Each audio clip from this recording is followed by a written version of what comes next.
Today's video is brought to you by those of you who have purchased my recent Fx30 course. More on that later. Is recording in ProRes RAW worth it on the Sony Fx30? Well, in today's video, we're going to do a little bit of a deep dive and try to answer that question. All right, let's get into it.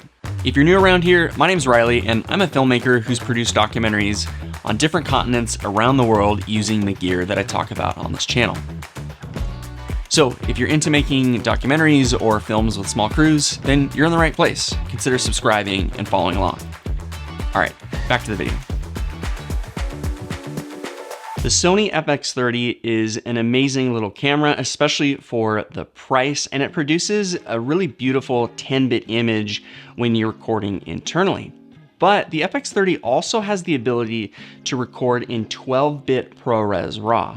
Now on paper, the difference between these two formats is pretty substantial.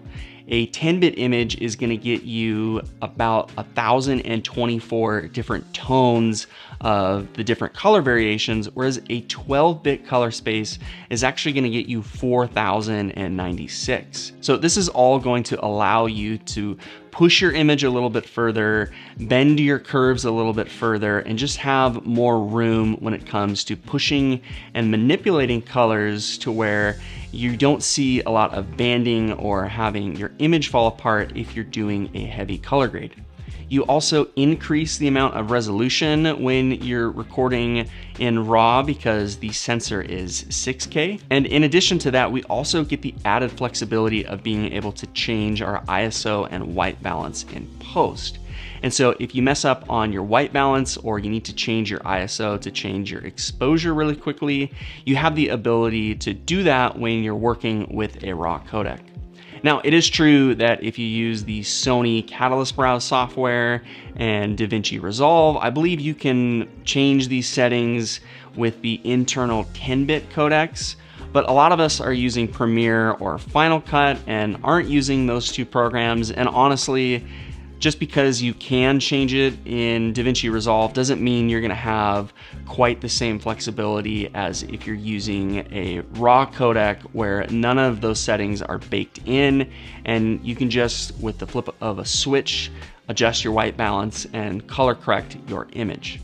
So with all of these added features that you get out of using a RAW codec, what's not to like? Well, for starters, you're gonna have a lot more noise that you have to deal with when you're shooting in ProRes RAW because it's, well, a RAW codec. So it's gonna bypass any of the internal noise reduction that's happening in the camera. So if you're filming a moody scene like an awkward 32-year-old YouTuber who's laying by his fireplace, then you might notice a little bit of noise in the shadows. And I think that the Sony cameras have a really good internal noise reduction that happens on their cameras, and I think it helps them to perform even better in low light. Now, the Fx30 is certainly not like an overly noisy camera, and it's certainly not like an awful camera in low light, but it's definitely not an Fx3, and it has a lower second base ISO of 2500. And so when you combine that with the fact that the sensor is just noisier than some of Sony's other cameras, you're gonna have a lot more noise when you're bypassing that internal noise reduction. So you're gonna have to clean it up in post yourself, and you're probably gonna have to record a stop or two brighter than you normally would. Now, I don't think that you need to expose to the right with this camera when you're shooting with the internal codecs because of the noise reduction that I mentioned. But when you're recording RAW like I am right now, I'm shooting at an f1.8 when I probably could get away with filming at an f2.8 if I was recording internally. So let's take a look at what that looks like. Now, this is at an f2.8, and it's probably a little bit closer to how I would normally expose it. But as you can probably see, the noise in those shadows are definitely a little bit more pronounced. Now, the other disadvantage that you're gonna have with ProRes RAW on the Fx30 is that you're actually gonna be dealing with a pretty substantial crop with this camera. Now, the reason for this is because the sensor on the Fx30 is a 6K sensor, but this camera is only going to output about 4.7K to an Atomos recorder and give you a 4.7K non-oversampled raw image. And so it's actually going to window down on the sensor to give you that resolution. And so it's going to be something right around the ballpark of like a 25%-ish crop. And now you could, I suppose, in theory, use that crop to your advantage like this, where you could keep certain lights out of frame or stands out of frame and that sort of thing. But when you're talking about a crop on top of a crop sensor, it begins to get really hard to film in a wide angle scenario, sort of like this one.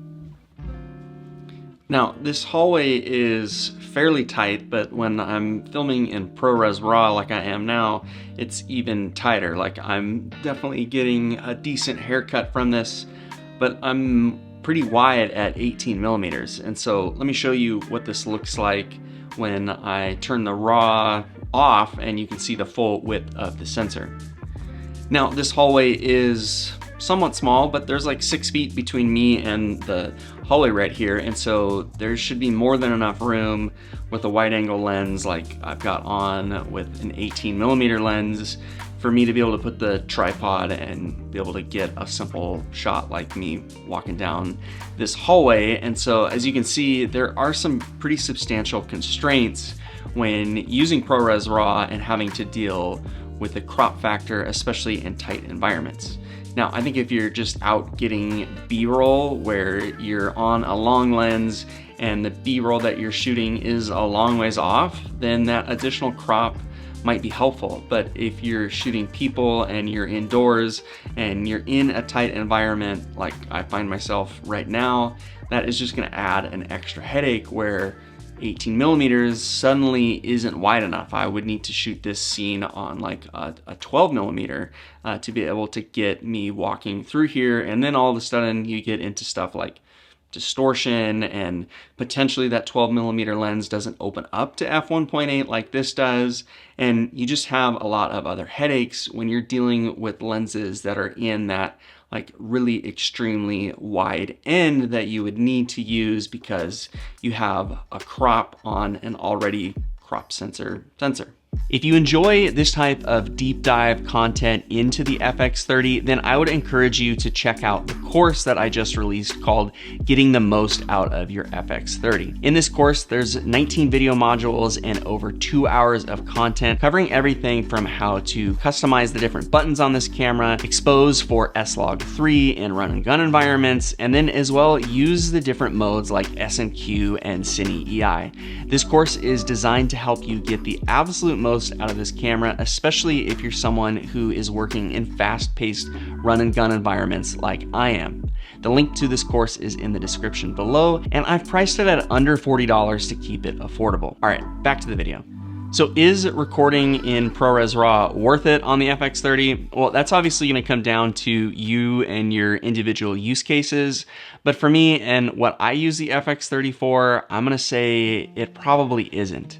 I think that if I was on a set with a bunch of other cameras and a bunch of other camera operators, and that was the required workflow for that set, so like a bunch of FX3s, for example, I could bring my FX30 and shoot in ProRes RAW and know that I could plug into that workflow, no problem.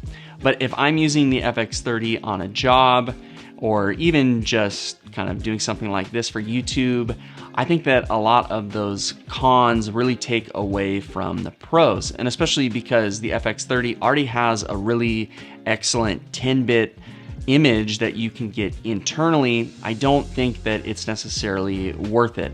And then in addition to that, because there is a little bit higher resolution than something like the FX3, for example, you don't have the ability to record at 60 frames per second with the older Ninja 5s. So for me, I have a Ninja 5 and I'm capped at 30 frames per second, and I would have to go out and purchase an additional newer Atomos recorder to be able to shoot in ProRes RAW at up to 60 frames per second. And then in addition, you don't have the ability to record at 120 externally either.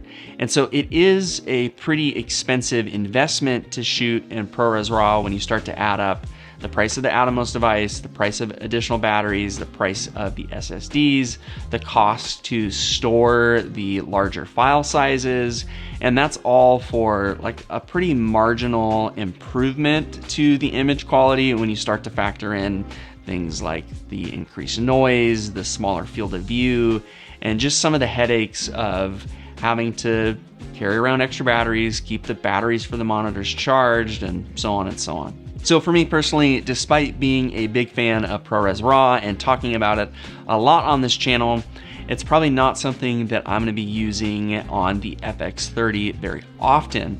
But if it is something that you're using for your projects, let me know in the comment section below, because I would love to hear from you, and I would love to hear how you're using this camera and shooting RAW on it as well. All right, I'll catch you guys in the next one.